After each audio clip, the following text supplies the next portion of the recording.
Peace, everyone. Thank you for joining another discussion.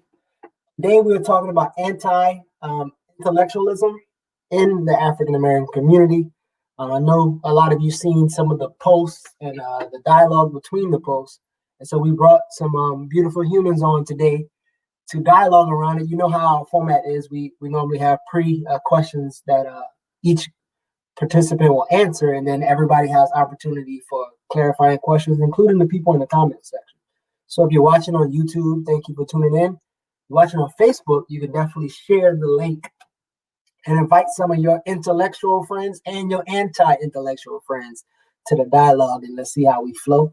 So first we'll start off with Alpharetta. You tell us the question that you're answering, I'll put it on the screen, and then when you start talking, the 3 minutes will start. Thank you, Larry. Good to be here. The question I decided to choose today was, how important is studying history? In order to prepare for tonight, I decided to Google African American history. And what should come up but a James Baldwin quote? Actually, they had his entire name, James Arthur Baldwin. And it was on a website called historyanswers.com, or from the UK. And the quote is this: "People are trapped in history, and history is trapped in them." Well, being a James Baldwin reader and intellect as I am, I knew that there was a whole lot more to that story. So I went back and Googled where the quote came from. And this is actually what James Baldwin said: History, as nearly no one seems to know, is not merely something to be read, and it does not refer merely or even principally to the past. On the contrary, the great force of history comes from the fact that we carry it within us, are unconsciously controlled by it in many ways, and history is literally present in all that we do. It could scarcely be otherwise, since it is to history that we owe our frames of reference, our identities, and our aspirations. We are not trapped by history, and history is trapped in them. That is a Eurocentric ideology of trying to reframe something that is us. The fact that we do not know our history from our own perspective, in my opinion, is part of the reason why we are at an intellectual crisis in the African American community. We may know history, but we only know it through the lens of the oppressor. It is beyond time for us to do that correction.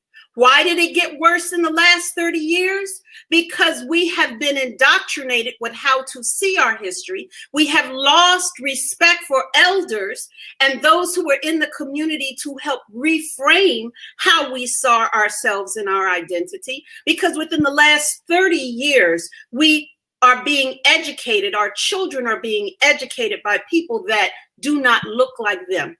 So we're dealing with the consequences of that. And I'm going to stop there.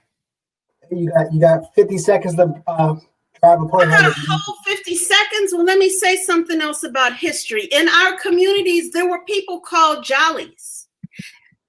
I don't like the term griot, but we can use griot. We can use griot, whatever you want to say. And those individuals were keepers of the culture. Today, we have individuals that take on that role. They may call themselves that, and there's some that truly are. But because we do not have the elders in the community that hold on to the history and tell it from an African-centered perspective, even if that African-centered was only once or twice removed from enslavement, it was still true to who we are and our identity. Thank you. Anybody have any clarifying questions for us? So if you raise your hand, I can see you too, but you can just come off mute and answer your question. Anybody has a clarifying question? I will ask one. So oftentimes we hear like words and courses and thoughts, and we hear like history. is there such thing as a neutral history? Is there such thing as unbiased history, or is there such thing as a neutral history or unbiased history in studying? Not from my perspective. I think that us taking on that belief system that history can be unbiased is how we have developed a cadre of intellectuals that know history, know various cultural identities from Eurocentric perspective, and we can regurgitate it very well. But it's never neutral. I'll give you an example. In the organization that I'm working with, we are looking at all of the areas that affect African Americans. One of them is the area of education. We assume that so many things affecting African Americans in the education system is amount of money, it's amount of the teachers that we have, it's from the families, and all of these outside influences that affect how a child learns. Well, in the laws of Virginia, still on the books were over 100 laws. A good 70 of them, disproportionately, those laws dealt with education. They understand that if you can control the way a person, a man, a woman, a child thinks, you don't have to be concerned about their actions. No, it's not neutral. From math to science to health, to English, which is a duplicit language that we speak, to all that we do. It is not neutral, even when we think it is. Anybody else have a clarifying question? All right, thank you. So we'll go to number two, second person, which is Asafo. Asafo, tell us the question that you're reading. You're answering, and then we'll get right into it. The true or false question is the statement true or false: low test scores and lack of fathers are the cause of anti-intellectualism in the Black community. True or false, and why? So I'll start up, just some preliminary remarks, and then I'll get to your question. I'll try to run through this as quickly as I can because I know I'm short on time. But though anti-intellectualism has been a critique, a general critique used against, the priorities of a given society, is, been used as a critique all across the board, regardless of race or class, what have you. Specific to this conversation, I believe, in the contemporary context, and by contemporary, I mean within the last 30 years, anti-intellectualism in the Black context has been popularized by the conservative Black intellectuals that came to prominence during the 90s and the early 2000s. Most prominent among them was a man by the name of John McWhorter, who wrote a book called Losing the Race: Self-Sabotage in Black America. And I'm quite familiar with the book because we were literally forced to read it in undergrad. The administrators gleefully handed the books out to all of the students free of charge. It's almost as if they had received these books from some unknown source, and they were, charged with disseminating them to every student that they could put it in their hands. But McWhorter's thesis is that more so than racial discrimination, more so than systemic white supremacy, Black people's culture sabotages the community at large, and prevents us from getting further ahead in society. And he lists three things. He lists separation, anti-intellectualism, and victimization or victimology. All right, so there are two issues with there are many issues, but I'll highlight two issues with McWhorter's book. Number one, the book is a polemic that offers almost no social science data to shore up or support his claims. And number two, the political nature of this book becomes quite apparent once we realize that John McWhorter was at the time this book was written, that John McWhorter was a fellow at the Manhattan Institute, the right-wing reactionary think tank that was a longtime opponent of affirmative action. So this, we have to understand that when we speak about anti-intellectualism in this context, not invented, but popularized in this context that we're using it in, we have the Manhattan Institute to thank for that. So we always have to trace the origins of how these terms are being popularized in the Black community. Now, directly to your question, it is a myth that Black fathers are absent from their children's. Is that my time? Oh my goodness, I didn't even answer the question. Can I have some more time? Yeah, you can go a minute. A minute. Go. Okay, give me 1 minute. Give me 1 minute. Right. Okay. It's a myth that Black fathers are absent from their children's lives. Most Black fathers have their children living with them, and most Black fathers are likely to be involved with raising their children more likely than white fathers and Hispanic fathers. Okay, and that's according to the CDC. The second part of your question, the test scores. Before we have any discussion about test scores, I'll recommend that we understand the racist history of standardized testing. The National Education Association put out a lot of great material on the racist history of standardized tests. And also we need to understand Claude Steele's concept of stereotype threat. Okay. 15 seconds. You need that? That's it. I'm sorry for taking so much time. Nah, you cool. Who has the first clarifying question? I have one. So, go ahead. Yeah, so I did have a question. So my question would be like, based on how this question is actually posed, it sounds like the way the question is posed is that fathers and Black men essentially are like the keepers of intellectualism. And so I wanted to ask, like, if you could speak to where do our Black women like show up and how like anti-intellectualism shows up in the Black community, or not, just based on the way this question is posed. It sounds like it's suggesting that only Black men are the ones who are keeping this intellectualism in the community. I didn't interpret the question from that perspective, and I certainly don't feel that way. I think both the brothers and sisters in our community are responsible for, not only disseminating technical literacy among our people, but also political literacy, which is, if not just as important, even more important. Both male and female, brother and sister, have a responsibility for that. Again, the rise of anti-intellectualism in our communities is part and parcel with the general rise of anti-intellectualism in this society, and it goes, crosses over racial boundaries, class boundaries.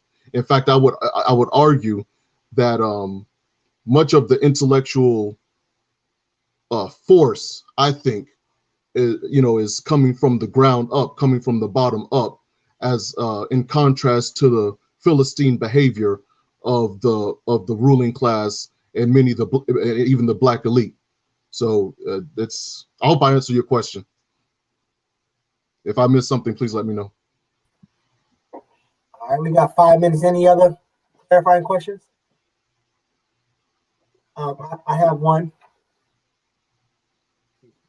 So, in terms of anti-intellectualism in our community, and this need to study and have data, what do you think, or why do you think people are so dismissive towards? I know you kind of got into a little bit, but why do you think people who are maybe not read and studied are so dismissive of that information? And they gear towards, like, I know what happens in front of me, like, those studies or whatever. Like, why do you think people are so dismissive towards those studies or data or whatever? Well, I think there's been a general dismissal, to use your word, a general attack on social sciences and liberal arts as well. We have this insistence on STEM, insistence on kind of a technical education, education that's more concrete rather than abstract, and a steep decline in pushing critical thinking among people in our society. And again, that goes, it is pronounced in the Black community, but it's not exclusive to the Black community. I'll say that. So again, that dismissal of data, that dismissal of stats, that kind of leaning on my own perception, my personal opinion, my opinion matters more than your data, is part and parcel of a general pushing away, if you will, of liberal arts, social science, and critical thinking overall. All right. Anybody else have a clarifying question? We have 3 minutes before we go to the next person. All right. Appreciate you. So, for Lena and Diallo that just came in, what we're gonna do is we're gonna go to Queen T, then Jay, then Lena, and then Diallo is gonna finish us off. So, Queen T, tell us what question you're answering, and then I'll pull it up on the screen. Yes, greetings again, everyone. I'm answering question number 9 as it pertains to the conscious community and some critique of the conscious community.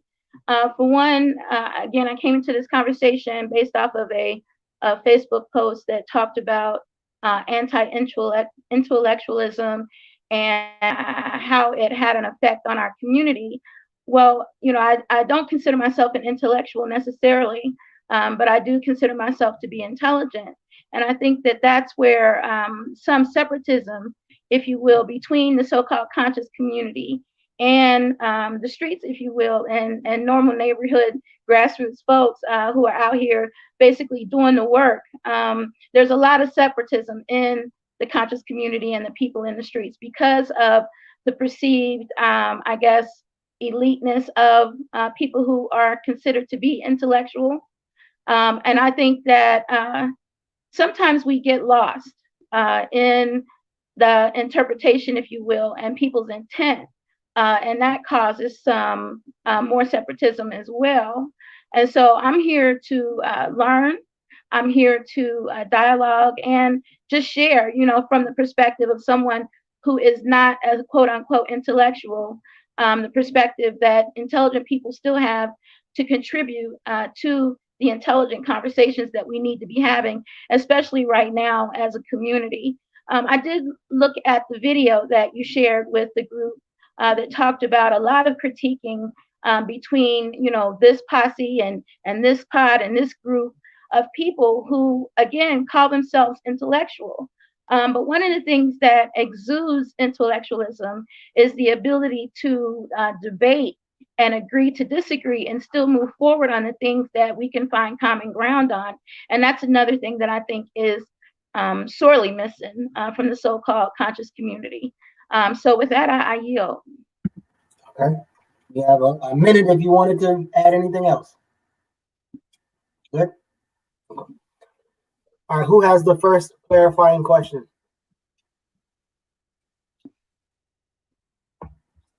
Go ahead, Alderetta.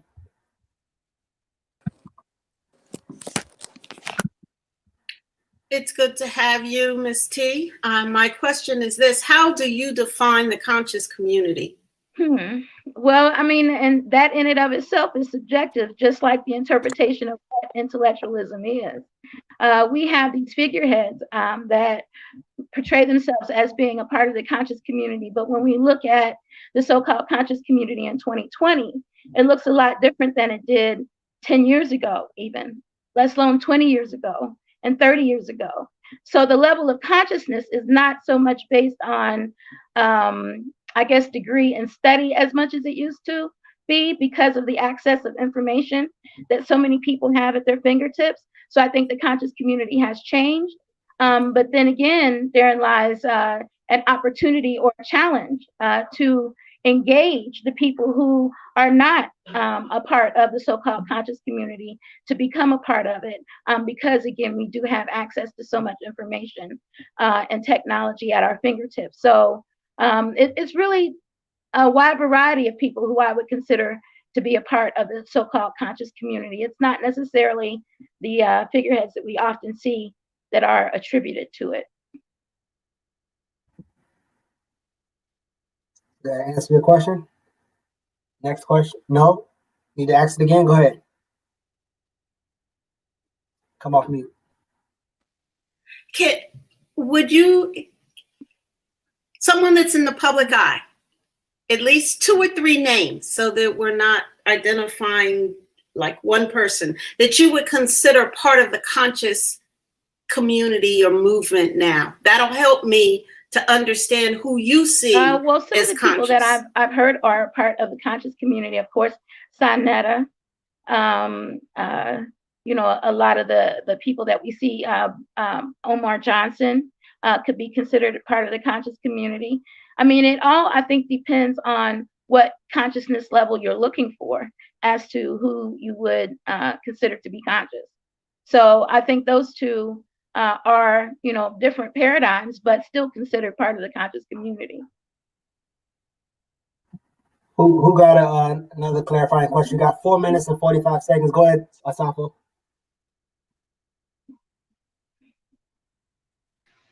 Yes. So the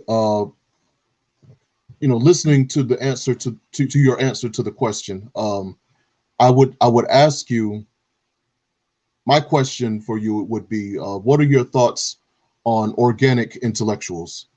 And I'm sure you have your own definition, but my definition would be those intellectuals who did not have a formal education, but developed and contributed to the intellectual, made great contributions to the intellectual achievements of our community through their work in, the Black consciousness movement or what have you. I name people like George Jackson, John Henrik Clarke, James Boggs, and my overall favorite, the historian John G. Jackson. What are your thoughts about organic intellectualism overall? Well, I think that they have definitely a significant role to play in our future and moving us forward as a community. Some of the most intellectually intelligent, conscious people I know don't have degrees. As a matter of fact, because I deal with those who are incarcerated, there are some very intelligent people who are behind enemy lines. Robert Asafo Williams being one of them, who I've learned a tremendous amount from, as far as Blueprint for Black Power and initiating various community-oriented, socially conscious initiatives and projects and concepts in the community that move us forward in a way to where we have mutual ground. It doesn't matter who's coming to the table and what their educational degrees and capacities are. They're coming to the table willingly and in a communal effort. So I see a lot of importance in the grassroots, organic, if you will, efforts of those who are a part of the conscious community, and they have just as much value as those who are so-called learned. Any other? We got 2 minutes for any other clarifying questions. I have one. So I think if you lay the question down, what is the conscious community? Who's in the conscious community? For anybody, everybody's gonna probably trip and fall on their face. Maybe. So is it a way to reframe that or redefine that, or like, should we throw that away and try something else? Like, what should be your final critique or advice around determining who's conscious and who's not, or like, what should we do with that phrase? Yeah, I don't think we have a choice but to reframe it, especially in our so-called new normal, post-pandemic, post this presidency that we're all experiencing, post whatever happens in November. post, once the things do go back to so-called quote unquote normal, I think we have a choice but to look at the so-called conscious community and to challenge us all to do a lot better than we have been doing as far as nurturing and learning.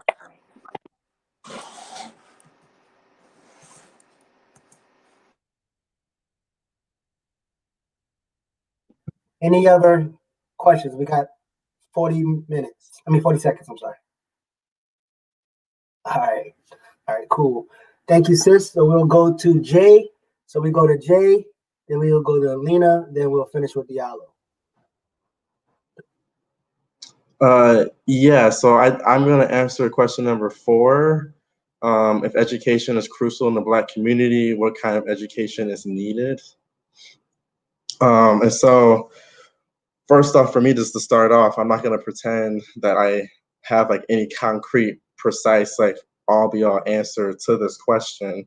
I think just like to start off, framing it up is important around prejudice and stereotype and bias around how Black folks are perceived as uneducated, as unintelligent, as incompetent, as biologically determined to be dumb, to be stupid, and how that influences the way that folks really engage with education, how we engage in school, how we engage with our teachers, how we engage with our peers, and how we engage with just like wanting to learn or how we pursue any kind of individual curiosity.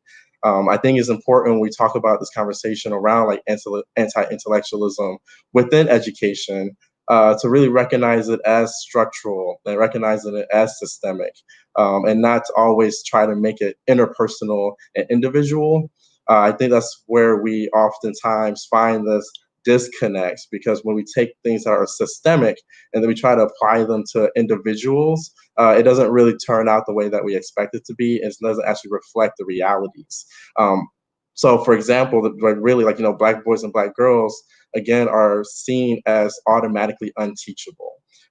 If our children are, when we're engaging in schools, are starting off young, is seen as not competent, as unintelligent, as just unteachable, they're not being taught.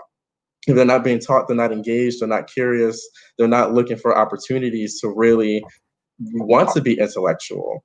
I think that really speaks to how intellectualism is actually like the colonization of intellectualism, how there is that separation of how we conceptualize what it looks like and how it should be to be an intellect.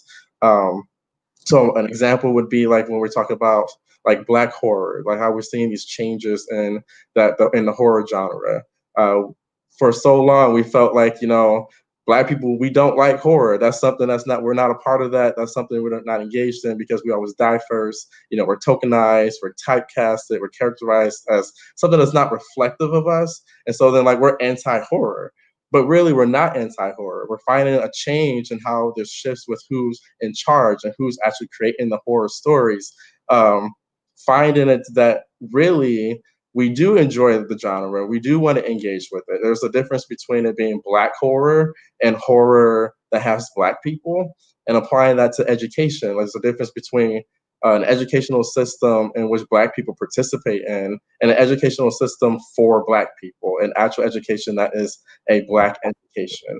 And so I think that's where that why type of education that's needed is that shift where we own it, that it is ours, and that we exclude, like not necessarily exclude, but we focus in on what we want and how we want to be taught. So that's where I'll probably just like end that answer. Buzzer beater, good job. All right. Who has the first clarifying question? Anyone? So I'll ask. So oftentimes, I guess as of recently, we're able to speak about the center of the education. So Althoretta said earlier, there's no such thing as neutral education. So it has to come from a perspective or center. So what is the center that you think education should come from, particularly for African kids or Black kids? Where should their base or their center be as it pertains to education? Well, it should be centered around us. I mean, when we think about, like, when we look at different theories around like for example, like intersectionality, right? It's about power and privilege and how these different social locations are organized. And if we focus on the social location that is at the outside and the margin, and we center our movements and our collective power and our energy around that margin, it uplifts everyone. And so we're going to take that perspective around education, to reframe education and to redo the institution and that structure of education. It should be centered around those who are most marginalized and centered around those histories, because those histories automatically include all the other histories. It is purposefully excluded to only focus on one particular kind of history. And so if we reshift it and go the other direction and start from the bottom and go up, we catch everybody. All right. So we got a question from the comment section. You said education for Black people. What does that look like? Anybody else who have a question, type it in, and whoever else want to go next on the panel, let me know. You said education for Black people. What does that look like? So it's kind of like going back to like my little disclaimer at the beginning. I can't say like for sure that I have fully like imagined what that would look like. I mean, I would imagine, like for me, like it looks like having teachers who really care about teaching Black children, who really care about teaching Black adults, like, having access to resources that without barriers, to have folks to engage and encourage us to want to read, to encourage us to, seek information and knowledge, however, whatever that knowledge is, and through whatever medium that we prefer. I think one thing around like anti-intellectualism is that we assume that everyone just loves to read. And the reality is that's not how everyone always consumes information. And so like maybe Black education could be decolonizing how we even teach, having dialogues like this, having conversation, making visuals, engaging with art, music. These are ways that people often find education, and just like trying to make that shift, that intentional shift to what does the community need? What do we actually want? And how do we learn? All right. Anybody else have a question? Clarifying question? Go ahead, Lena. So how do we take this education that, the Black community needs beyond just history? How do we make it a functional aspect that can be used to empower us economically, politically, and those other means beyond just a classroom setting? Yeah, that's a good question. So like taking it beyond history, so I mean, like, yeah, we need like mathematicians, we need, engineers, we need artists, we need writers, so I would say like, again, like it's really just like focusing on like what we need within our communities. It's that reimagining of what things could look like differently than how they look now. So yeah, can you repeat your question? Actually, I want to make sure that I capture the whole thing.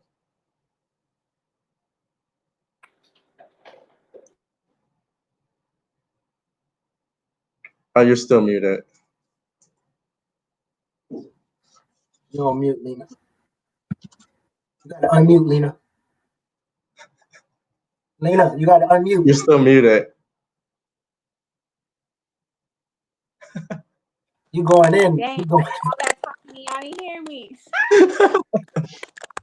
Okay, I was saying that how do you take education from the setting of just being about history? Every time we hear about education and Black people, it's always just reflective in terms of like knowing our history. But how do we turn it into an economic tool, a political tool, a tool of governance, a tool for liberation? How do we make it functional and find value in it so that it becomes a tool for us beyond just a history lesson? Well, I would say that I think just like a part of like when we say like histories, that includes going beyond, like the New World, that goes beyond the states and back to continental African peoples, where that does include like mathematics, where that does include that arts, where we can make it that economic and political power. I think just like, again, just like focusing on ourselves and knowing that we are enough and that we already possess everything that we need. Oftentimes, like, we already know everything that we need to know. We have all that education already.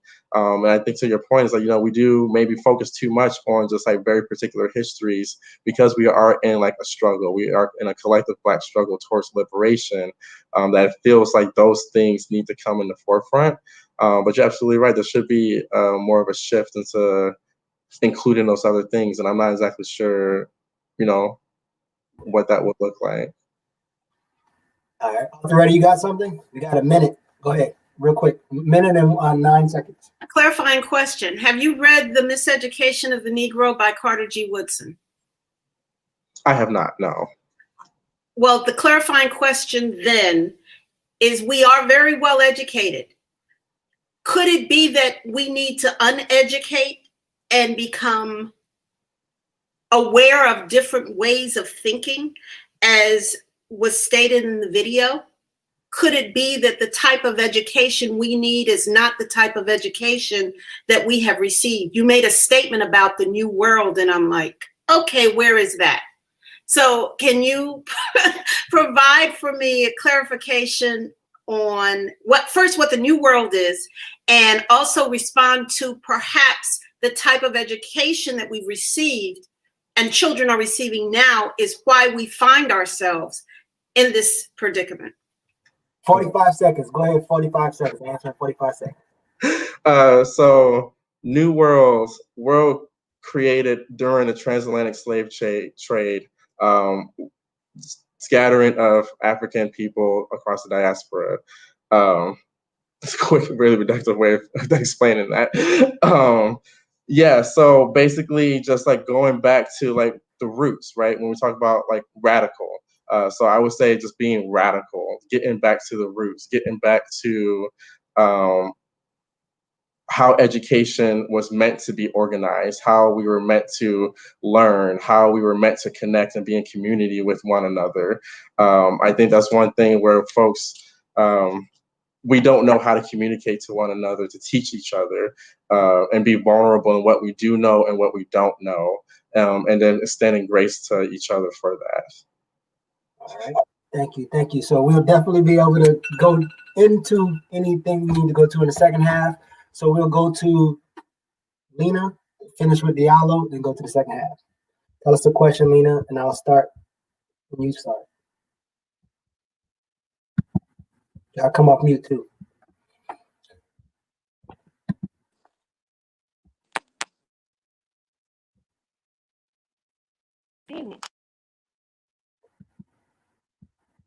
You still mute.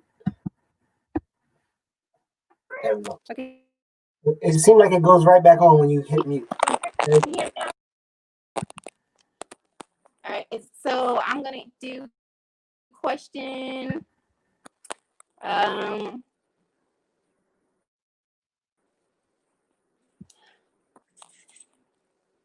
What is the purpose of education from your understanding? I'm gonna do number 8. All right. So I think that's a really good question, because we start talking. Wait. I think hold on one second. I think we have a lot of feedback. No, hold on, let me try something. Start. Yeah, there's like a lot of feedback from whatever that is. Hold on. All right. Hold on, let me try something. All right. Can you hear me? So when we start talking about education, oftentimes people think of the European traditional mode of education and the institutions that we've been exposed to. But when we look at education in a broader context and an African concept, we realize that there's various modes of education, and all education doesn't have to take place in the same way. Even how Marie Arnade says that we only value written education because these are the practices that are taught to us through European history and European implementation of education. So from my understanding, the purpose of education is to be functional. It's for someone to learn something and to find value in what they learn and to be able to implement what they learn to serve their interests, their community's interests and the collective interests of the people. But we often don't go to European institutions for those reasons. We go to European institutions to essentially learn how to make money for a large corporate machine. So I think that's one of the biggest problems, is that we don't understand the purpose of education to begin with. The purpose of education is to revolutionize, for it to serve your interests, your group's interests, for improvement for you and your community, not to just simply become a cog in somebody else's machine, essentially. So I think that we have to get back to what the root of education is about first, and we have to understand that every mode of education doesn't have to look like the European system of education that we've been colonized under. That we need to find value in other forms of education, and we need to find purpose in finding ways to make those other forms of education accessible to our communities and make them functional to our values and culture and the progress that we want to see. All right, you got 30 seconds. Good with that? I'm done. Okay. All right, so to me, it sounds like a lot of clutter, but I still can hear it. Can everybody else hear the answer? Somewhat? Yeah. All right, so I wonder if you need to go out of the broadcast and come back in, because it's like a lot of static. Just see if you can go out and come back in on the link. Okay, I'm gonna go out and come back in. All right. All right. Maybe we can. Did everybody hear that? Yes, thumbs up. Yeah. Maybe no. Okay. Do anybody got a clarifying question? Safa, you got one? Okay. All right. I wonder if we should just go with Diallo, and then when she comes back, maybe I can ask her a question. Yeah, Diallo, let's go with you. I'm going with number 2.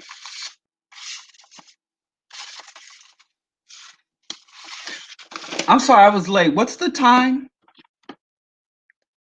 Can y'all hear me? I can't hear anyone. Yeah. We can hear you. The What's time the was time? 9 Eastern. No, the time that I have to the time that I have to speak You got. on the issue. Well, you have 3 minutes to answer. Damn. You have 3 minutes All to right. answer the question for the first half. All right, I'll go as fast as I can. I really mine is number 2, the evolution of oppression affect intellectualism. I really like. Listen. Oh man. Huh? Because we gave Asafo 4, you get 4 too. You get 4 minutes. No, I know I ain't no hater, man. If he got more, then I'll stick to the rules. I'm not a hater. I'm not gonna pull that card, But anyway, I really like the concept of the evolution of oppression, because that is an intellectual understanding and grasp of oppression, because oppression does evolve. And I've gotten into many discussions with people about, you have people who say everything has changed and things are different. And you have people that say nothing has changed and we're just as bad as it always was. So I like the fact that it is an intellectual conclusion to understand that the purpose and tactics and means and methodology and even the ultimate outcomes of oppression evolve over time. And the evolution of oppression that I'm going to be speaking about roughly is slavery, Jim Crow, reform, benign neglect, post-racial, which was a very short window, but it came. And then we're in what I would define as the collapse, imperial overreach, and the scapegoating era of white oppression or white aggression and hostility. And in each of those stages, education has meant something, or intellect of the mind of African people has meant something different. In the era of slavery, Africans were very skilled artisans, were very skilled craftsmen, were skilled agriculturalists, but we were not allowed to read or develop our intellect, even though the work we were engaged in was some of the most skilled labor known to society at that time. And then in the Jim Crow era, or even the Reconstruction era, which I left out, which is another small window, we had the most prominent leader was Booker T. Washington, who also talked about the development of skill and the shunning or the avoidance of philosophy or ideology, which would put us in direct conflict with the status quo or the established power, and demonstrating. And then we went into the time where black people it was a survival mechanism for us to pretend to be dumb, to keep our heads down when white folks were talking, to laugh in barrels. So that time where black intellect, they would always select a special Negro who was a benefactor of white benevolence and white inputs, would be a shining example for blacks. But the average black laborer, the average black citizen at that time, second-class citizen, was not allowed to.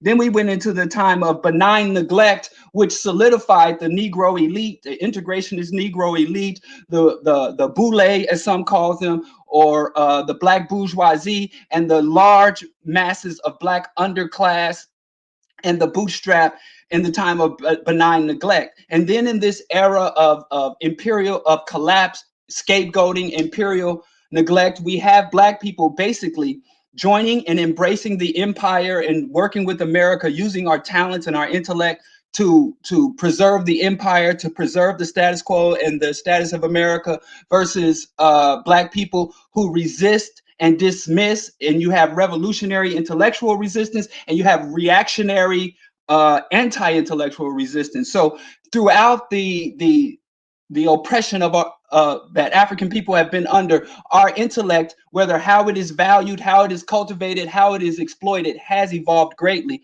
And that's really not enough time just to give an overview of but one point, two quotes I want to leave us with. Number one is Upton Sinclair says, it's very hard to get people to understand something when their livelihood is rooted in not understanding it. And intellect and being intellectual has always been a detriment for African people, true, full intellect, because any real thinking, if we understand intellect, rationality, being evidence-based, coming to firm and secure and rational solutions, has always been dangerous for us, because since we come under slavery, colonization, and oppression, the most intellectual thing that any black thinker can arrive at is overthrow or subversion of the system of oppression. Or as Bobby E. Wright said, you can't oppress thinking people because they're always working to overthrow you. So black people, even the most intellectual, skilled black folks,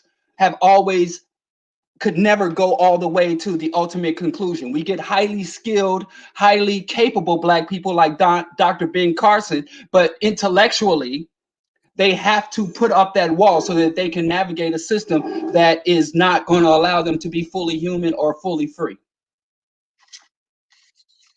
So, is that my time, or can I say the rest? I want you to, yeah, that was your time. Yeah, that was your time, but you can say the rest when you on the second half. Okay. On the 7 minutes. Anybody have a clarifying question? I know I have one or two. Can you go a little bit into?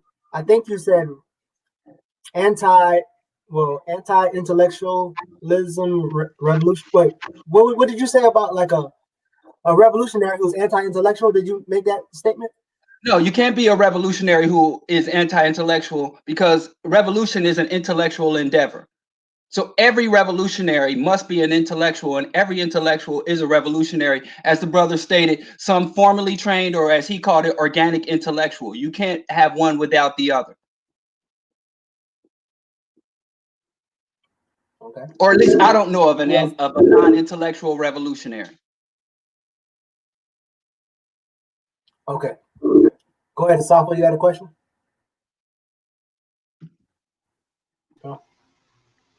Well, I was going to wait. I'll wait right. until we have the broader discussion. All right. Anybody else have a clarifying question for Diallo? If not, you can use this time to go into the other points of it.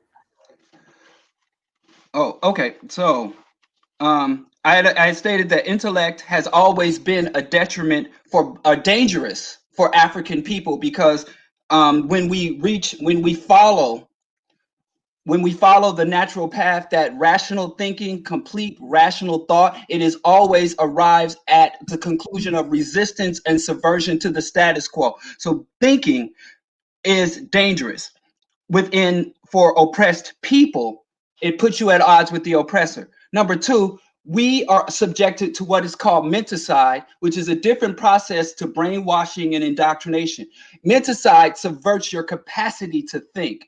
And when you think of the system of punishments and rewards, what the system has to offer Africans who are willing to use their resources and talents and smarts or training and education to prop up or to serve the interests of the system versus those who use their intellect to challenge the system.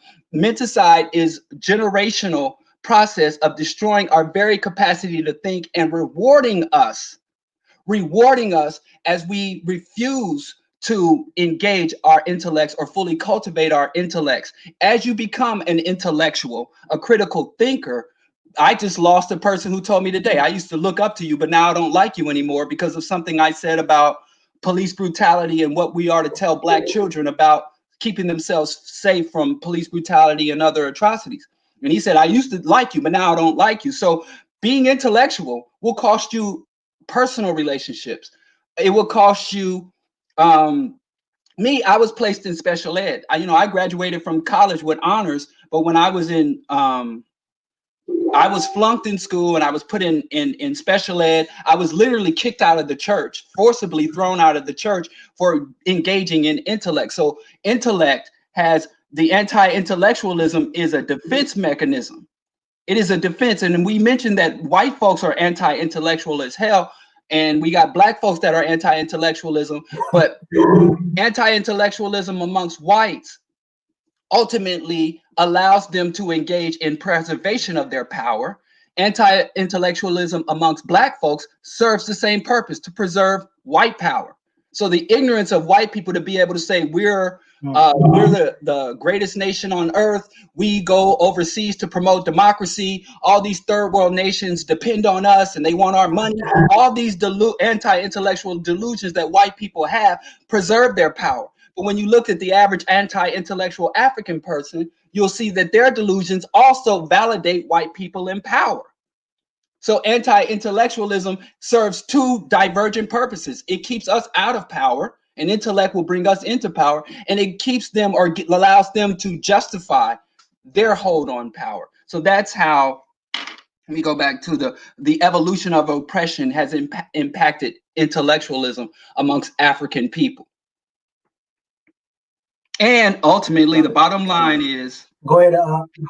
Radical and revolutionary thinking is, if you're not ultimately radical and revolutionary, you cannot be defined as a Black or African intellect or intellectual. There's no way you can engage in intellect and not arrive at that ultimate conclusion. Love it. That's it. Alpharetta, go ahead. And who else got one? We got 2 minutes and 50 seconds. Alpharetta, then Asafo. 2 minutes and 50 seconds for him to answer. I co-sign everything he said with an underscore and bold. Love everything you said. One question for you. This isn't this is a clarifying question based on the video from Dr. Wade Noble. He made a statement about we become prestigious in this European culture that we have by ingesting European concepts. And then we need white European scholars to legitimize our thought in order to be accepted. And as you said earlier, that is our way of surviving. So this is my question for you. For the conscious, because I still am not clear if we're all speaking of conscious in the same way, for those of us that are revolutionaries, how do we survive in a world where to become awakened and conscious can affect your very survival and the very survival of those that you there is no survival. In the book Revolutionary Suicide or George Jackson, the revolutionary is pretty much a self-imposed death sentence. So revolutionaries and revolution is about a fundamental transformation of the society. So the question of the revolutionary is not how do I survive? The question of the revolutionary is what are the best means and methods that I can employ to make a fundamental transportation of the society? That's the real question that a revolutionary asks, because the survivability is one of two things, depending on the nature that the formation that your oppression takes. The survivability is either surrender, seeking shelter, or escape. That's it. So revolutionary is revolutionary suicide, or revolutionary dies to himself and lives for the people. You can kill the revolutionary. So there is no, but this thing about conscious, there is no debate about conscious community. What consciousness is having a full understanding and awareness of who you are, and that understanding and awareness defines your relationship to everyone else. That's all consciousness is. So if I'm an oppressed African man, I understand my relationship to my wife, my children, my everyone else, and I engage them as an oppressed African man, and I understand how white people or the system and other people relate to me. Now, you can respond to consciousness and say, I want to exploit this condition, I want to change this condition, I want to try to stabilize or navigate this position. But so being conscious doesn't mean you're righteous. Being conscious doesn't even make you revolutionary. Only thing consciousness is I am aware of who I am. I know what my status is. I know where I stand in relationship to all other individuals and institutions that come into contact with me. I think the fact that we have these other markers or impositions on consciousness, like, well, that means you're righteous, that means you don't eat pork, that means you ain't gonna perm your hair. Conscious people do all that shit. So that's what consciousness is. It's not really, it's a stepping stone. It is a wonderful place to be, but it is not the end point.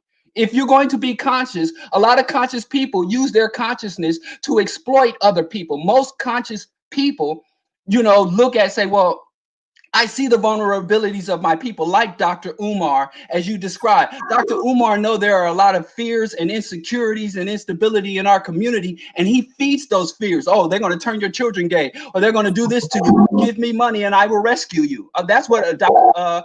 Farrakhan has been doing that for 70 to 80 years. So consciousness is not righteousness. Consciousness is not inherently revolutionary. All right, Asafa, let's get one in there. And you're gonna have a minute to answer this, and then we'll carry it over to this. Oh, we gotta do the Lena questions. But go ahead, a minute to answer this one.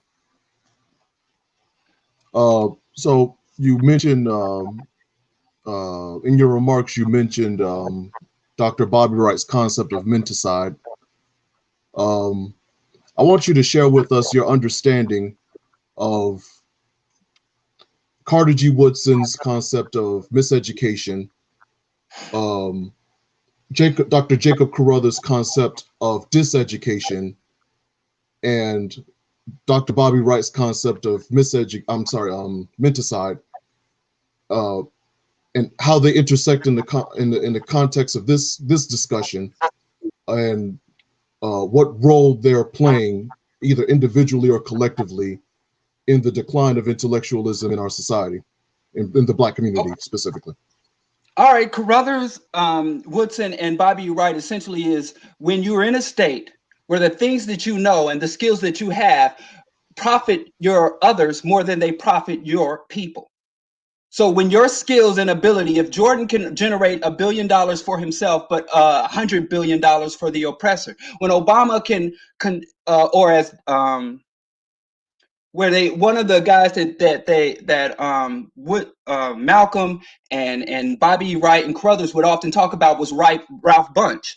He was one of the best diplomats and scholars of his era, and he used all that intellect and ability to negotiate on behalf of the Zionists and the nation of Israel, and won the Nobel Peace Prize while going around improving diplomatic relations for the United States. At the exact same time, Black people were under siege in the United States, military siege, literally. So all that put together, miseducation and menticide, is nothing more than having the capacity for intelligent thoughts, critical thought, and having the capacity for some of the most intricate skilled actions, whether it's brain surgery or basketball, but not being able or having the understanding or the ability or the desire or drive to use that in the interest of yourself or the interest of your people. That's all it is. Our oppressor realizes and recognizes our intellect, and they either suppress our intellect or exploit our intellect. And we don't have the capacity to circumvent or prevent that suppression. I mean, there are more Nigerian doctors in the United States. There are more African doctors in the United States than on the continent of Africa. Some of the greatest mathematicians in the world are Nigerians, and they're in Australia, in laboratories in Australia, Great Britain, and the United States. So all this brilliance, and I hate this nonsense of, oh, the black man invented everything from the sugar soaker to the tungsten filament for the light bulb, but we ain't got no control over any of those industries. The air compressor and the air conditioner, all this black intellect, everybody else profits from it. That's miseducation. When everybody profits from your shit, like we can't even manufacture a basketball. We can, but we don't, and we don't have the drive to. And we even have Ice Cube that's coming. Ice Cube and his cronies have enough resources and enough influence over the masses of people all over the world to implement anything they want to do. Jay-Z. But what do they say? Oh, vote, ask the politician. Like, you don't need the fucking politicians. Like, why do we have our billionaires telling us to vote for policies when they have the resources to implement whatever they want?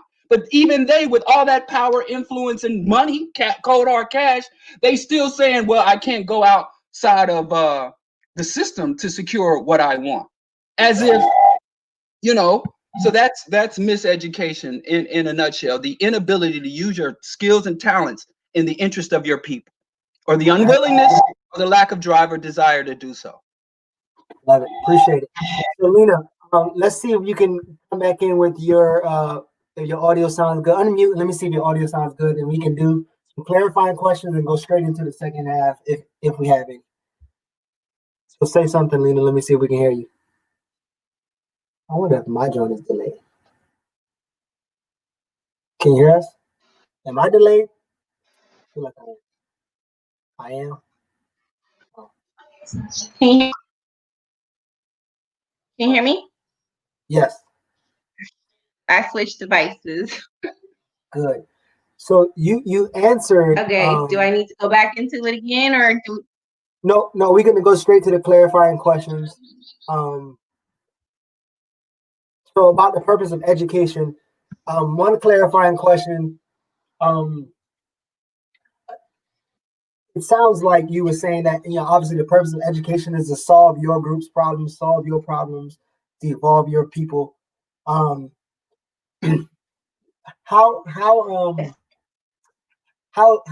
much of a problem is it to continue to allow permanent enemies to educate our kids and then expect them not to be anti-intellectual? How crazy is that, I guess?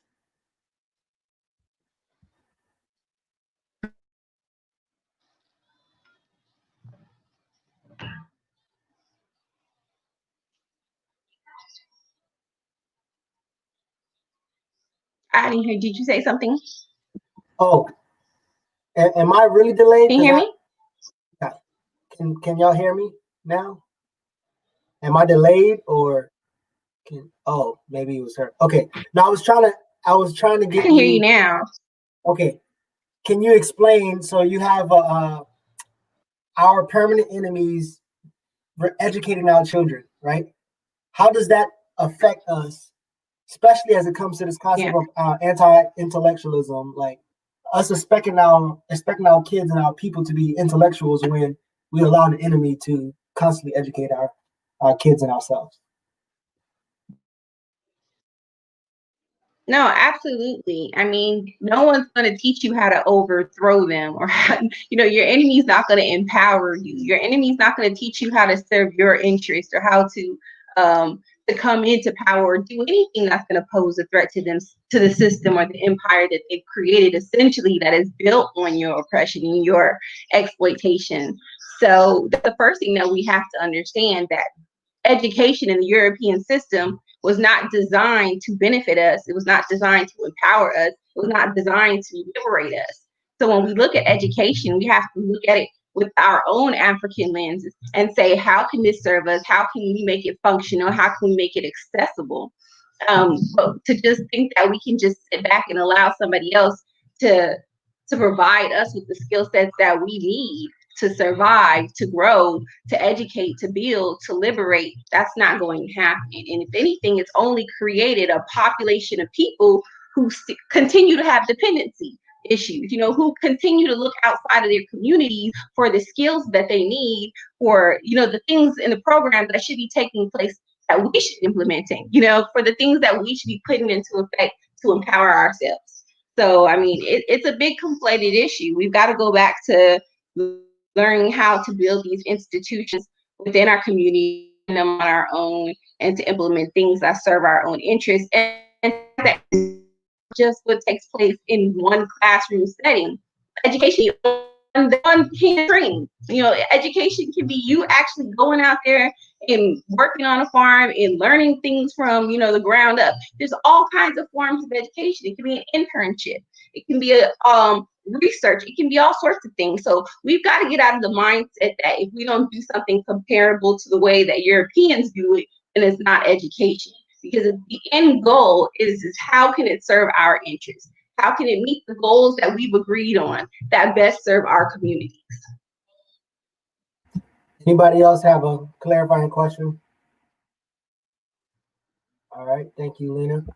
So in the second half, I want to start it off by, I don't see or feel or even heard any strong disagreements. There might have been some things that we probably need to dive into. So let's start with the two newbies, Queen T and J. Is there something that stuck out for you in the discussion, or is it something that you don't quite get or you challenge that anything that anybody said tonight? We can start with Queen T and then we'll go with Jay. Come off the mute though.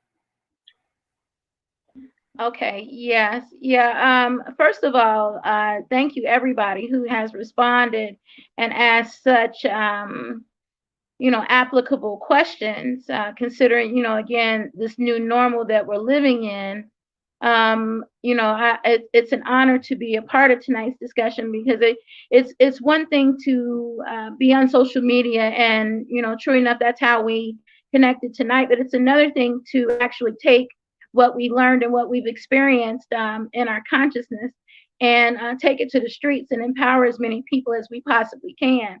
And so it's always helpful, Brother Diallo, it's good to see you. I haven't seen you in a while, but it's always good to hear these kinds of dialogue, because it helps to enrich the work that we're doing, you know, with organizations like ours here in Cincinnati, Boots on the Ground, you know, in the work that we do. So I just want to thank everybody for their intellectual contributions tonight. And I look forward to continuing to build and continuing to grow with you all. And I yield with that. All right, not TJ, what you got for challenges, questions, or anything that stood out? Yeah, no, I was vibing with everything everyone was saying. Like, you know, I feel like a lot of us are on the same page with a lot of things that we were discussing, and I'm really honored to be in this space to be able to learn from all of you, and even folks like in the comments. I think like throughout the discussion, I was just like imagining and thinking, what would someone like, so the folks that we are like talking about, folks who are not like who aren't in the conscious community, how would they respond to this conversation? So like, I'm just over here reflecting, like, you know, what kind of comments would they have? What kind of like, how would they engage with this discussion and what we're saying? You know, I was hearing a lot around like the discussion around education, and how it's like it's really critical and it's important for us to engage in education to help, you know, build capacity and to build against like white supremacy, and the build to move towards like a Black collective to take care of ourselves and our own community. And just like imagining like, what if folks feel like, hey, like, well, I don't want to, like what that kind of how that shifts the conversation. So I got something this that kind of is one of the question options, and I'm gonna pose this to you, and then everybody else can chime in too. So you made a statement of like what would other people might say. So here's maybe two things that I've heard people who gives off an anti-intellectual energy when they say like, I don't got time to be reading all that stuff. All y'all doing is talking. I'm about this action. I'm getting to work. Or like, oh, I'm not going to read that. Is there a solution in there? Or what's his answer? You know what I mean? Like rebuttal is kind of like, how do you feel about those people? How do you begin to even pull those people into the realm of like, wake the hell up. You ain't gonna solve this problem with the popcorn machine. Go ahead, then we go to Diallo after that. And yeah, I've definitely have had that experience and have folks like rebuttal around that as well. And I think, it's one, it's like this understanding that like thinking and studying is work. I think folks, one, don't understand like how much energy and effort it takes to like actually like read through the histories, read through different perspectives, biographies, and then be able to critically analyze and comprehend them, and then to apply it to the work and to the movement. And then also, I think it's an issue of language sometimes. So, like folks who are on the ground, who are in direct, what's the word I'm looking for? Who like are in direct target of like the systems, of the structures, of like the oppressions. Like they're the ones who are like the most radical. They're the ones who like essentially they are doing the work. That does not mean that folks who then choose to also study deeply and are critical thinkers and like engage in critical Black thought aren't also doing that work. I think it's again around like an issue of language where like your experience, your anecdotal experience is literally the same as what we're discussing and what we're talking about. We're just using different language for it. Like we are applying specific philosophy and specific theory and specific movement mobilizing strategies to your experience and giving you that language and to understand what it is that you are experiencing, what you are talking about, which is essentially it's the same thing. So I think like the issue a lot of times is like we fail to be able to connect these anecdotal experiences and bridging it to collective Black struggle. And I think that disconnects is ultimately where we get that resistance. Okay. All right, go ahead, Diallo, Osafo, and then Alderetta.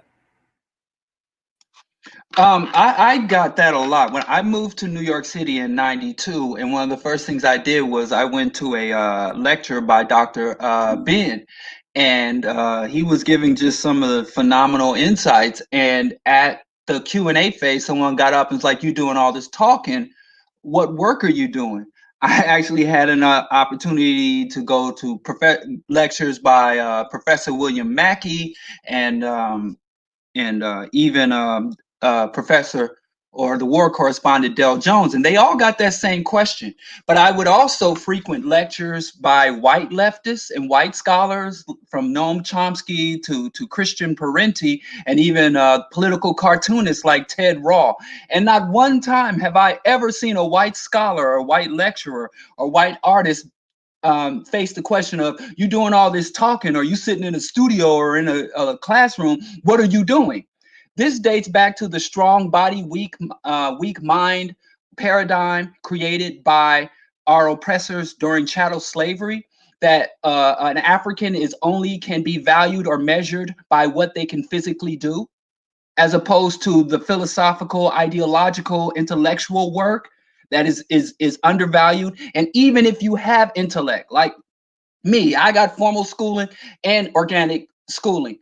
But if I cannot monetize that or turn that into a materialist benefit or earning, then it is undervalued. This is a slave mentality. But I always turn that question around, because a lot of times these people who are about action and not all for talk, they literally show up at lectures. They show up at debates and discussions. Like, why don't you go to the action meeting, exclusive action committee meeting? And those same people here in Chicago, I can't speak for other cities. Yes, I can. I can speak for New York, Kansas. I can't speak Oakland.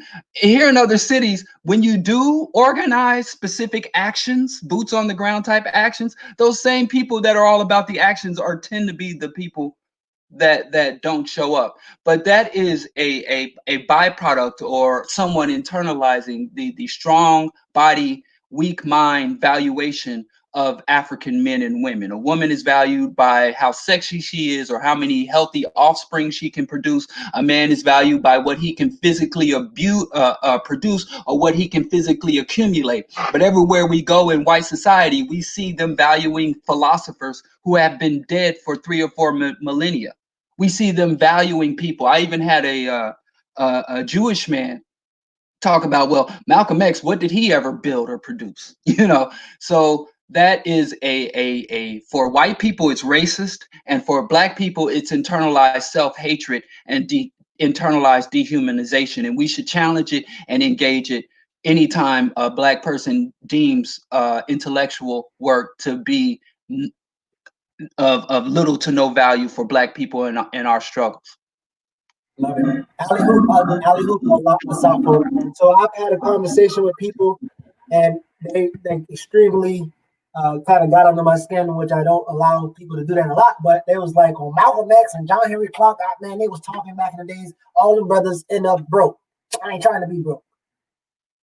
Go ahead, Southport.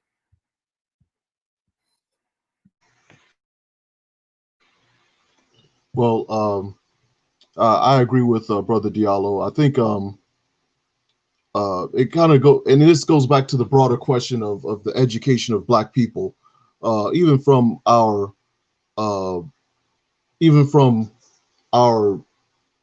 the beginning of the Black Holocaust and our introduction to American society in the form of being enslaved, of being captured and enslaved. We received an education that was more based on concrete thinking rather than abstract thinking. And so I would agree with Diallo. He pretty much took the words out of my mouth with that. But to your point, Brother Larry,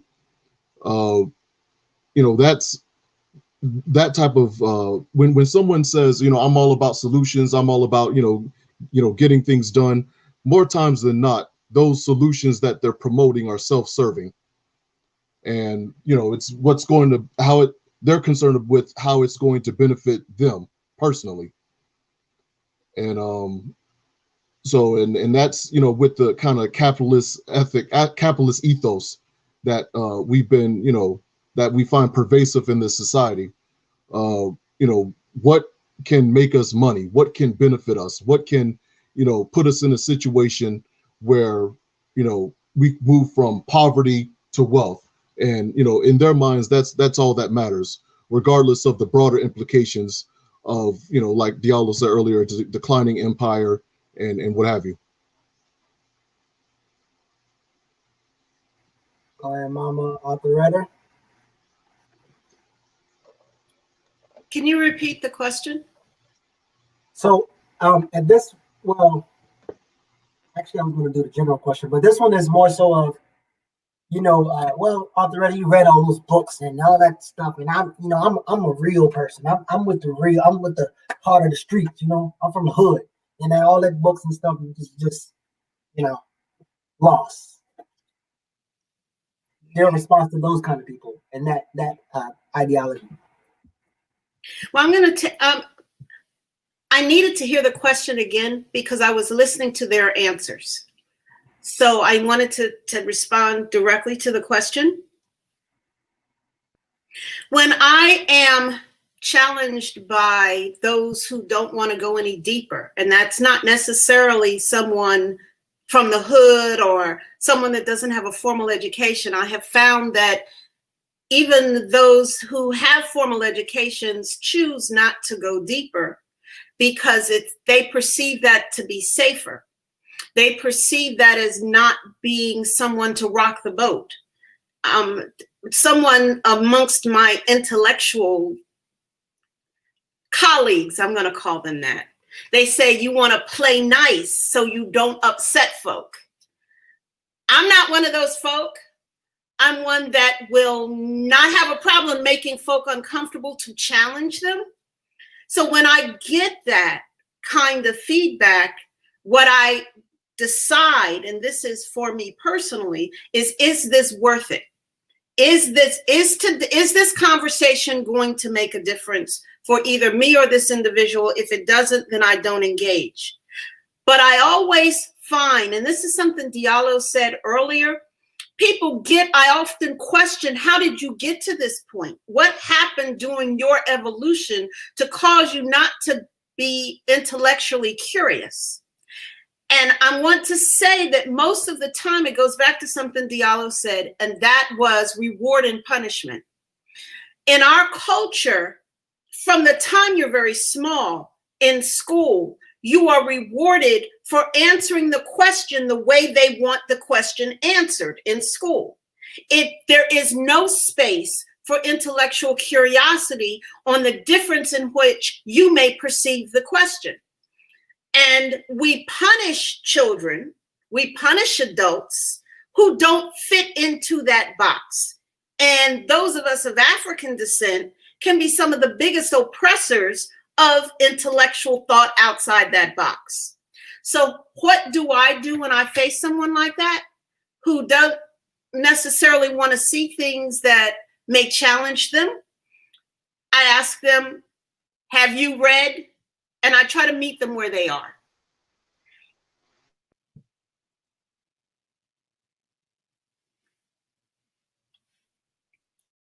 Lena, do you have something you want to add to this before we go into everybody's individual questions or challenges?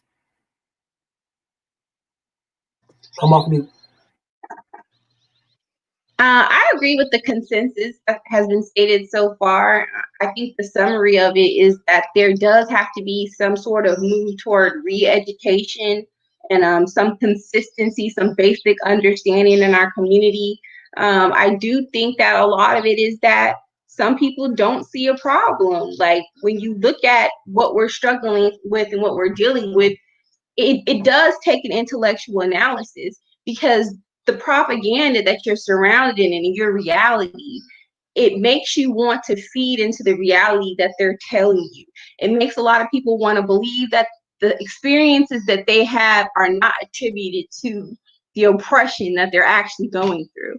And it's real interesting because I work with this every day. I work in human resources, so I get a lot of Black employees that come to me about being discriminated against and things that have happened to them. And even in the worst circumstances where they're being demeaned, degraded, demoted, just treated horrifically by Caucasians, they still refuse to say that everything that is happening to them is an act of racism. One, because they fear saying it, and two, because they're fighting against the reality of their conditions and the situation that they're in.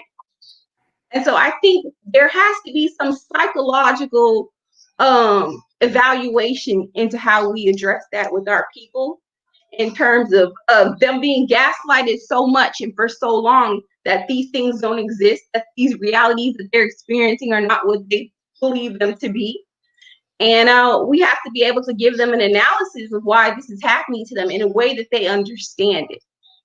And I think that is going to propel us further, is to really have that cultural push, that movement where we're saying, hey, we agree, this is the problem, this is the analysis of the situation.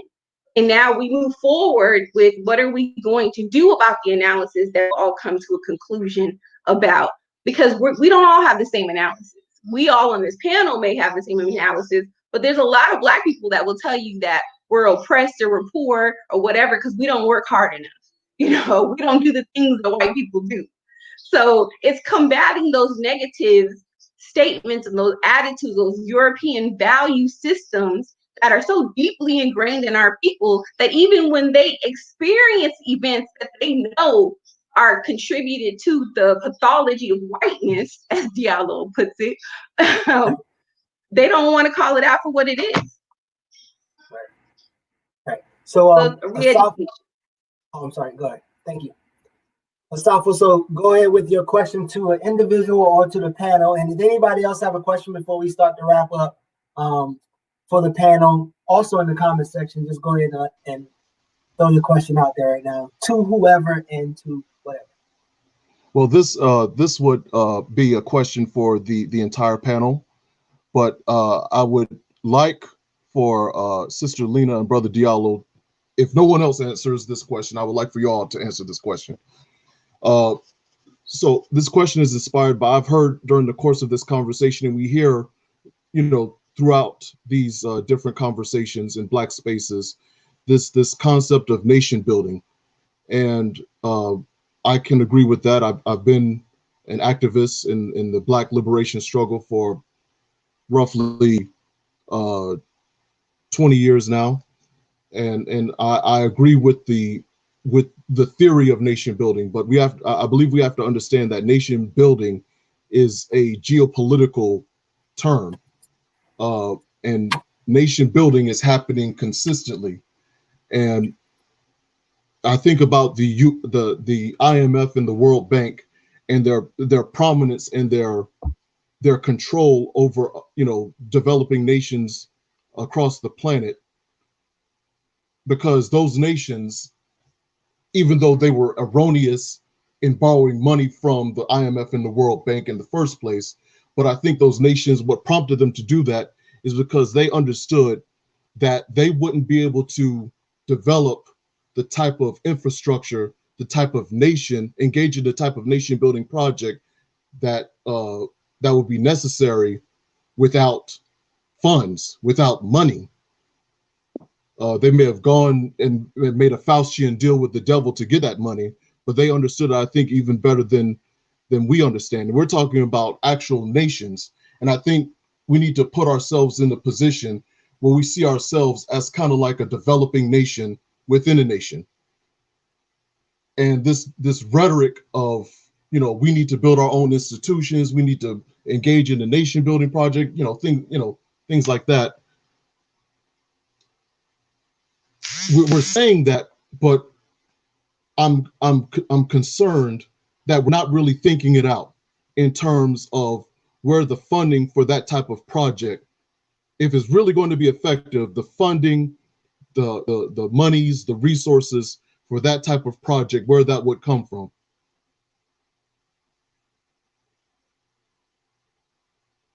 Do everybody understand the question? Go ahead, Diallo. Go ahead. Come off mute, though. Can you hear me? I can now, yes. Okay. Nation building. I think that we jump the gun when we talk about nation building. Before you can have a nation, you have to secure territory, and you have to have, first of all, the most fundamental important thing when it comes to nation building is the ideology and institutions.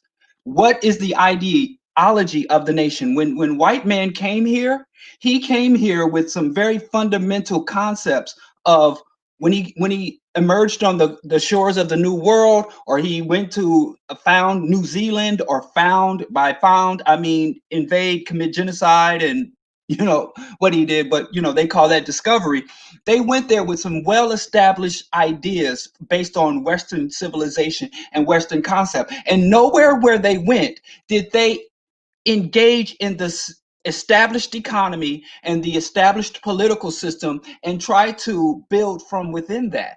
They didn't come to Native American and determine what's the currency, what is the means of exchange in this society, what are the concepts and manifestations of wealth, power, status, and then how do I do that? But in the United States, we really think we can engage in capitalism, or we can engage in any type of established system and then overthrow or subvert that system.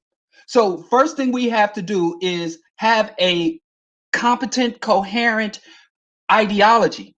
And then we have to determine, and the first thing we have to do is overthrow or oust or isolate ourselves from the established system. After you overthrow or oust the colonizers or overthrow the system, then you can start down the path of nation building. And then you need ideology and institutions. Because we have so many illusions of power, we have Black people who We have black people who have own businesses, and actually black people who have degrees and statuses, and black people who hold political offices, black CEOs and black chief of police and a black vice president, presidential candidate. We think, well, we're already a part of a nation, or this is our nation too. So we are far and away from a system of nation building as far as the African diaspora.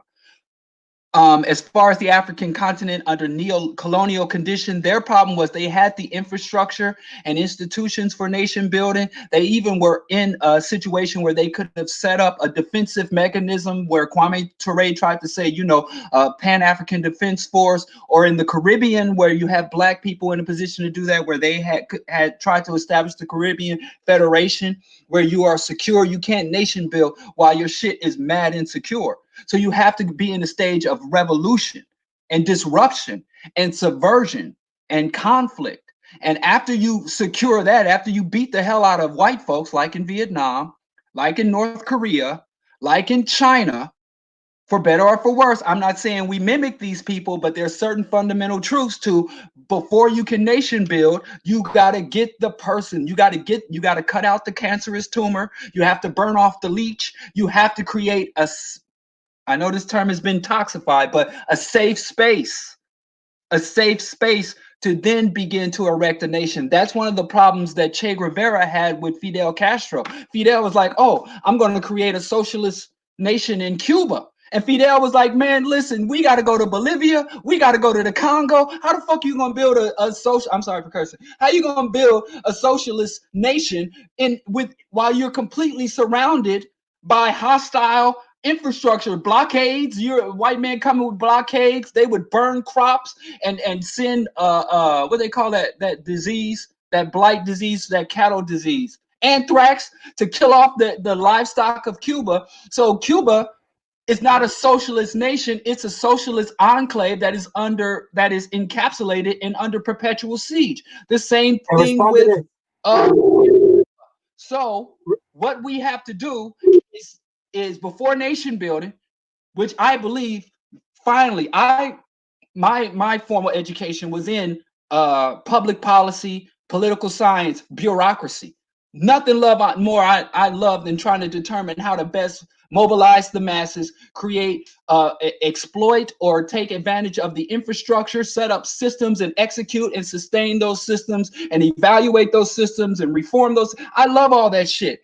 But before we can do that, our task is to be revolutionary, to subvert and deconstruct the systems and institutions of global white domination. And to the extent that we are able to obstruct or dismantle or distance ourselves from those systems and institutions, to that extent are we able to engage in nation building. Nation building is inversely proportional to the destruction or obstruction of white domination.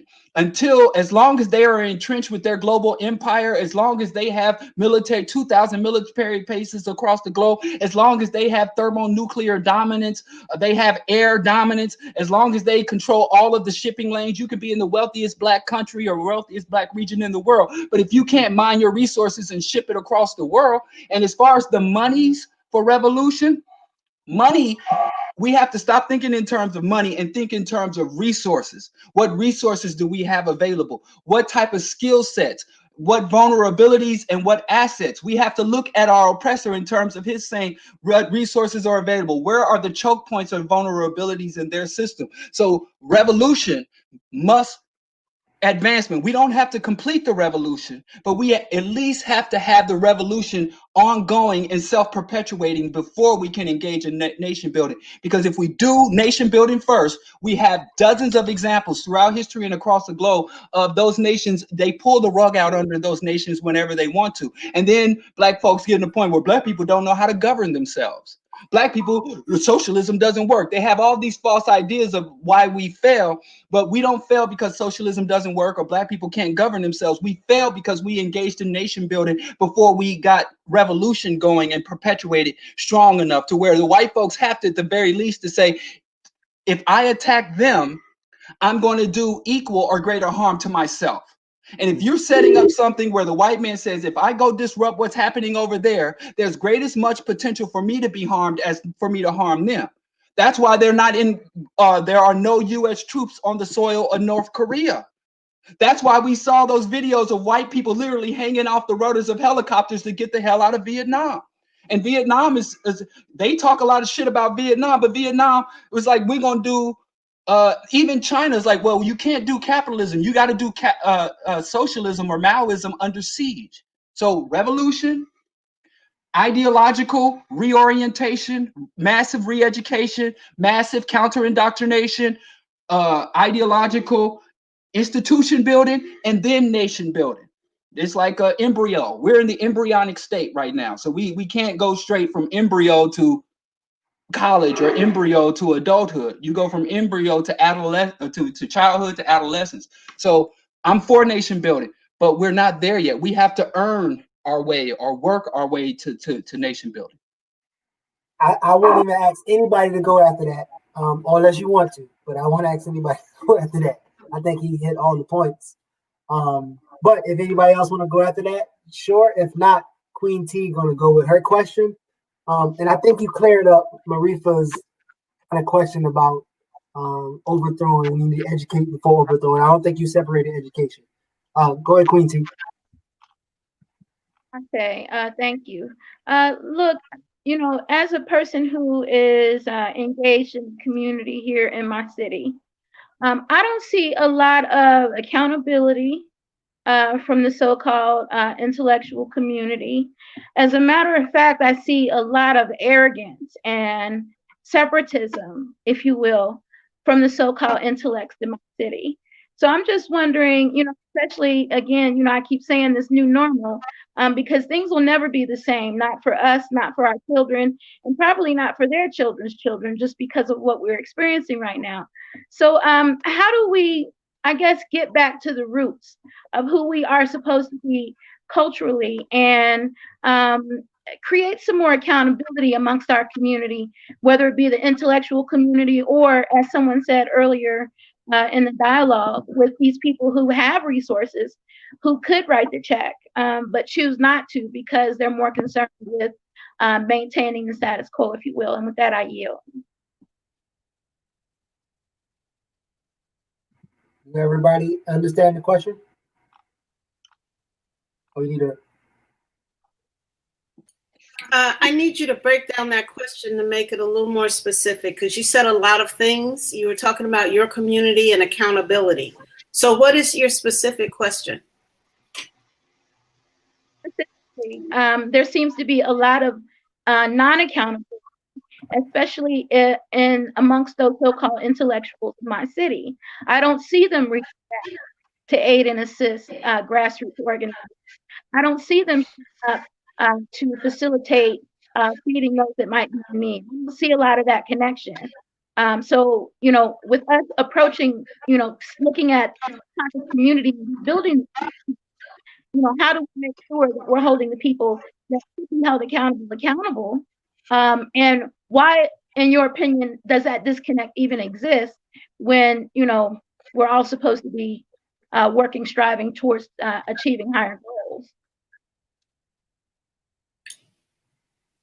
I'm going to just respond to that very quickly. We're not. I think we have a belief that we are all doing this thing together and we all want to come to the same conclusion just because we're all Black, and that is just not the case. So when we approach a situation with a false sense of what is reality, we are bound to be disappointed in them. And then we waste a lot of time and energy. So in order to work, this is what I do in my community. In order to work on various issues, you need to be around like people, and you always have to keep your eyes wide open while you are working with those people, because sometimes people just in there to get next to you because they have a hidden agenda. So as you go forward, when it comes to addressing the issues in your community, you must make sure you find people of like mind. As far as holding people accountable, unless you can call them out, and if that's what you mean by holding them accountable, you can do that. But other than that, the only thing you can do is the work that you've been challenged So- to do in the community. Your opinion Whatever that may be. that there's a hope is lost for those No, I didn't say that. relationships. I said you can call them out.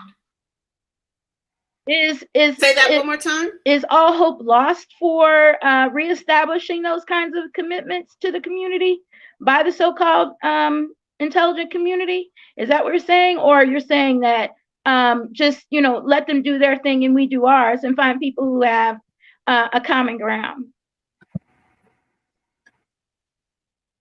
Well, I'm not quite sure who you're talking to. I'll make it real quick, Larry. I'm not quite sure who you're referring to. If you're referring to people that are politicians that are and that are leaders and are responsible in the community that are compromising the community, there's a way you deal with them. When you're talking about other people in the community, there are ways that you deal with them that are not in positions of power. If you want to hold people in power accountable, the most successful way I've heard to do it is you have to know your facts, you have to know the situation, and you have to expose them, embarrass until they make a change. You have to force them. Okay. Before Diallo go, Jay, did you have something? Go ahead. Yeah, so in response to that question, the way that I'm hearing it is really just like asking for folks who describe themselves as intellectual and maybe folks who are considered or perceived or describes themselves as anti-intellectual. I think the conversation really comes down to like asking like, what do we realistically owe to each other? What do these two group memberships, what do we owe to each other? And I think ultimately it's like, our purpose is not to do this. Our purpose is not to continue this tradition of radical Black thought in the radical Black struggle, right, towards liberation. This is not actually our purpose. This is not what we're meant to be here for. We're choosing to continue this tradition. So when we ask people, and we engage with folks who anti-intellectual, then we need to realistically understand, our purpose is not to be here for this. Our purpose is to thrive, to be happy, to just exist as Black people for the sake of being Black people. And so when folks don't want to engage in intellect, folks don't want to engage in the struggle, are they really wrong for that? Because the whole purpose of us having to do this is because of white people. It's because of white supremacy. It's because of these larger systemic structures. And so what do we realistically owe to one another in these different group memberships so we can collectively move forward, but also not be this us versus them mentality? Gallo, while you're going, there's some heavy sauce that you had for our conversation about challenging leaders publicly. Please add some of that heavy sauce in there when you talked about the leader for white supremacy. So I know you're going to answer some stuff, but if you can throw a little bit of that in there too, then you'll answer. I love it. Of the sauce, I didn't hear you. It was kind of fuzzy. Some of the what were you referring to? So that sauce that you had when we was talking about criticizing Black leaders publicly, you had a really powerful conversation about that, and then you talked about the leader of white supremacy. Go ahead, add some of that to what you're saying. When we talk about accountability, again, consciousness is knowing where we stand. We don't have any inherent authority over many of those people. So depending on where the person you want to hold accountable is and what their standing or relationship to the larger community or the agenda for which they are violating or the standards they're violating, your accountability, what level of accountability you have the ability to impose changes. I have developed what is called the New Negro Self-Exposure Protocol, or better yet, just for shortening, the Self-Exposure Protocol. The best thing we can do is expose, isolate, and expel. And you can do that without having any legitimate or policing authority over people. What you do is, because this is how they got the Panthers. With the Black Panthers, they would start a lot of rumors. This person is an agent. This person is disloyal. This person is having sex with this person's intimate partner. So before anyone can level any accusation, this person is not being accountable or this person is stealing, you have to have material hard evidence. that can be articulated or demonstrated to the larger community or to the smaller organization circles. Once that self-exposure through a person's own confirmed words or actions, then you expose it. You share it as widely and publicly as possible. No more of this holding back in, oh, I got some knowledge that could bring this thing down and this and that. That's too much of that shit. So you expose it, bring the light of day, or in communist countries, they call that glasnost, where you give clarity on it. Like, I'm telling everything. Don't even invite me in your group if y'all got dirty little secrets, because I'm telling. 2, you isolate them, meaning whatever access they had to you as an individual or access or mobility they had within in the group, you limit it as much as possible. If that's disinviting them from the cookout, limiting their roles that they play, or limiting their opportunities to come and speak or engage or participate. And then the third level of that is when it is confirmed that they have done something wrong. There's material, concrete evidence, not your opinion, belief, or feeling, and you have isolated them from whatever roles they play and they've been replaced, then you expel them. And this is something from within our community, the self-exposure. So no one is being kicked out or done any wrong or harm. They do it to themselves. A way you can also deal with accountability is to embed accountability within your organization, meaning have it clearly defined positions, clearly defined roles, and clearly defined timelines, and set times for sit back and to evaluate. One thing I had where it was just a simple thing, we had a communal fitness, and someone had a role of bringing the first aid kit. Someone had a role of bringing the paintballs. Someone had a role for bringing and articulating the rules to the group and updating and make sure everyone was clear to the rules of the communal fitness group. Everybody had clearly defined roles. It wasn't like, yeah, come on, brother, we're going to do something positive. Everything was articulated, clearly defined, so we could say, well, this person is fulfilling their role, this person is failing to fulfill their role, and regardless of your title or status, it was very clear. So you can embed accountability by having clarity, whether it's written down or spoken, however, depending on what depth of revolution and clandestine or secret underground or above ground community organizing. Be very, very, very clear. And then it's gradual development. Everyone that comes into your circle should not be, well, I'm in the oppressor's world, I am a CEO or I have a PhD. Whenever someone comes into a Black community movement or a collective action for African people, their status within the white system does not automatically transfer. Like, I went to school as a radiographer, and one of the women who was a classmate with me was a doctor in the Ukraine, but they couldn't come here and just be a doctor in the United States, regardless of how well they are, because their standards for what it to be a doctor in the Ukraine is different than the United States. And she said, before I go through all that licensing. So if you want to be a leader or an influencer within the Black movement, you have to demonstrate how you come up through the ranks, and then how you unseat a leader or how you evaluate a leader, again, must be clearly articulated. We often set ourselves up for inaccountability and for exploitation, or leader for life, or the development of the cult mentality, is because things are not clearly articulated. And when they are clearly articulated, we don't adhere to what's articulated. I was part of an organization that said every 2 years, the leader must be replaced. It was embedded. There were only 2-year terms for chairmanship. And when I joined the organization, the leader was already in place for over a decade, and they went on to remain in a place of leadership for 20 years. So a lot of times, if you find someone within an organization that is in a position of inaccountability, if you go back to the bylaws, you will find that they're not even adhering to the laws that, or the rules that they set up.